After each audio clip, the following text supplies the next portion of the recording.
Hi, I'm Andy Costello, commercial real estate broker here with Erin Orn of Community Home Health and Hospice in Vancouver. Erin, tell us a little bit about the organization and what you do here.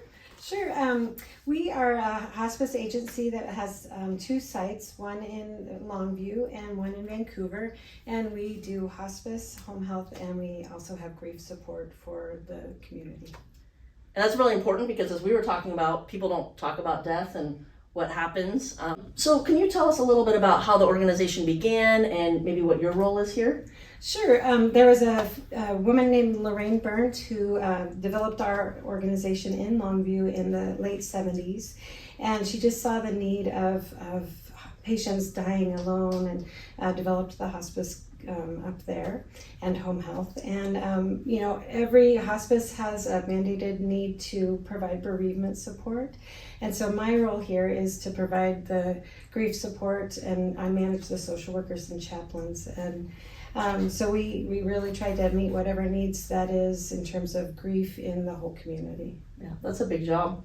It's pretty great. And you were telling me, which I think is really impressive, which I'm going to share, and you can correct me if I'm wrong, that Longview was one of the first places in the country to have hospice. First freestanding hospice care center. Yeah. In the country, which is, I think, really impressive and a testament to the work and the important things that you're doing here. Yes, yes. So, obviously running a nonprofit and an organization is really hard. What's been one of the biggest challenges that you've encountered since you've been here or that you know about? Well, in terms of the grief support, I think that it's really about making sure that people get here. I think sometimes we just have a lot of people grieving in the community. We hear it all the time. We get phone calls all the time. But to get them in the community has been the biggest challenge, or get them here from the community is the biggest challenge, just in terms of people don't really want to deal with grief, and they live with it and they hold it, and I think it really hurts us as a community. Mm-hmm. We're not really used to doing that, and we don't really want to do it. So I think that really that's it, getting the word out that this is not a big scary thing. They're just really good, compassionate people here that want to just kind of put their arm around you and support you through a tough time. Mm-hmm. Yeah, that is important. Well, your model is successful because proof's in the pudding. You've been around almost 45 years. Yeah. What do you attribute that success to? I think that the people that work here really are devoted to the care that we need to provide. I think that we as a staff have such a passion for people who are dying and people who are ill in the community and people who are grieving, and really, really want to ensure that people feel like they're not alone and that they get the best, most respectful care that they can.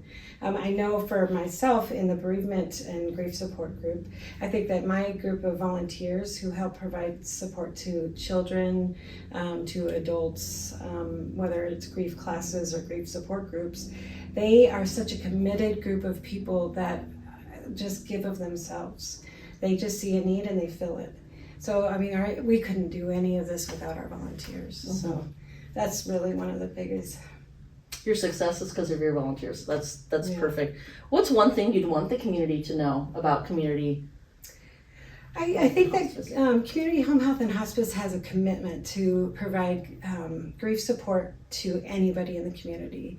A person doesn't have to be with our hospice to get the benefit of the Grief Support Center. We do survivors of suicide loss classes. Those people have not been involved with hospice. They've had somebody die of suicide. We have children that come in from any walk of life with any kind of death.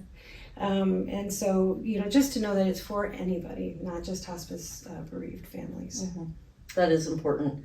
If you were to put like a message on a billboard, what would you want it to say? I would want it to say, don't grieve by yourself. Mm-hmm. Come in, we're here.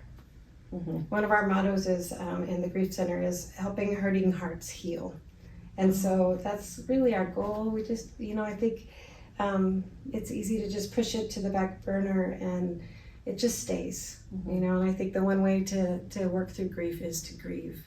And so this is a place where you can do it in a safe place and feel supported and, walked along the path with. Yeah. So that's our goal. That's good.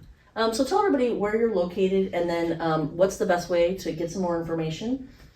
So there's a grief center in Vancouver named Seasons of Hope, and we both of our grief centers are attached to our hospice care centers.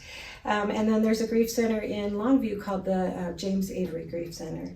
And the best way to get information about our either of our groups is to call our phone number at 360-703-0300 or go to our website chhh.org.